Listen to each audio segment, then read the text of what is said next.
Magandang araw po. Narito na po ang magiging lagay ng panahon ngayong araw na Martes, October 1, 2024. At bagyong Hulyan asahang lalakas pa bilang isang super typhoon.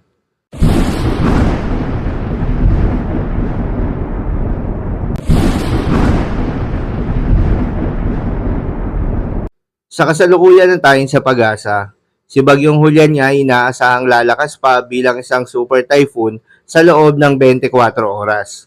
Huli nga itong namataan ng pag-asa sa layong 155 kilometers west-southwest ng Itbayat, Batanes.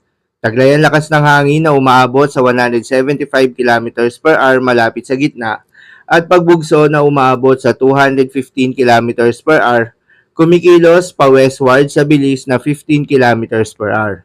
Sa ngayon nga ay may nakataas pa rin na tropical cyclone wind signal number 3 sa may Batanes, habang tropical cyclone wind signal number 2 naman sa may Babuyan Islands, Ilocos Norte, northern portion of Apayao, northwestern portion of mainland Cagayan.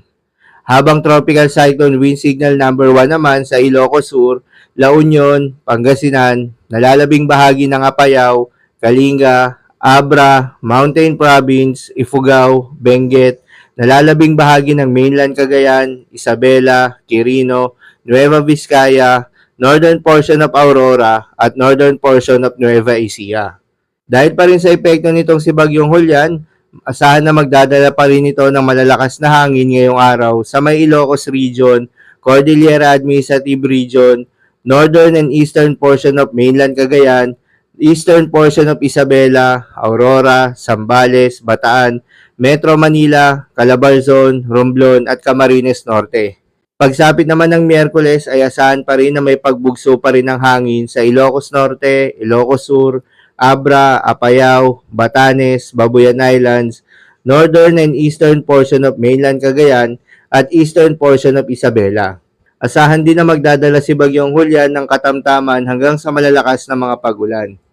Ngayong araw nga ay asahan yung intense to torrential rains sa Batanes, Babuyan Islands at Ilocos Norte. Heavy to intense rains naman sa mainland Cagayan, Apayao, Abra, Benguet at nalalabing bahagi ng Ilocos Region. Moderate to heavy rains naman sa nalalabing bahagi ng Cordillera Administrative Region. Pagsapit naman ng Miyerkules ay asahan pa rin yung heavy to intense rains sa Batanes at Babuyan Islands, habang moderate to heavy rains naman sa Ilocos Norte at Ilocos Sur. Pinapayuhan ng lahat ng ating mga kababayan na maapektuhan ng Bagyong Hulyan na mag-ingat sa posibleng banta ng pagbaha at pagguho ng lupa. Para naman sa magiging lakas at track nitong si Bagyong Hulyan, inaasahan na kikilos ito sa direksyon na west-northwestward ngayong umaga at magsisimulang mag-recurve patungo sa katubigan ng Timog Kanlurang Taiwan. Inaasahan itong bahagyang lalabas sa Philippine Area of Responsibility ngayong araw at magla-landfall sa southwestern Taiwan ngayong Miyerkules. Inaasahan itong daanan ng kalupaan ng Taiwan bago ito bumalik muli sa katubigan silangan ng Taiwan sa Miyerkules ng gabi o Huwebes. Pagkatapos nito ay inaasahang bibilis ang kilos nito sa direksyon na northwestward patungong East China Sea. Inaasahan pa nga magpapatuloy ang paglakas ni Bagyong Hulyan at maging isang super typhoon sa susunod na 24 oras, ngunit posibleng nasa peak intensity na ito sa ngayon. Inaasahan naman na lalabas muli ng Philippine Area of Responsibility itong si Bagyong Hulyan ngayong Huwebes ng umaga o hapon. Paalala lamang po na ang mga nasabing forecast ay posible pa pong magbago. Kaya naman patuloy lamang magantabay sa mga update na ating ilalabas at ng pag-asa.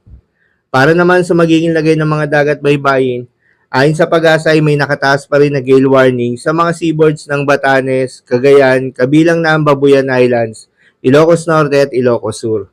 Payo ng pag-asa ay huwag munang pumalawot yung mga kababayan nating mangingisda at yung may mga maliliit na sasakyang pandagat sa mga nasabing seaboards dahil inaasahan yung maalon hanggang sa napakaalon na karagatan.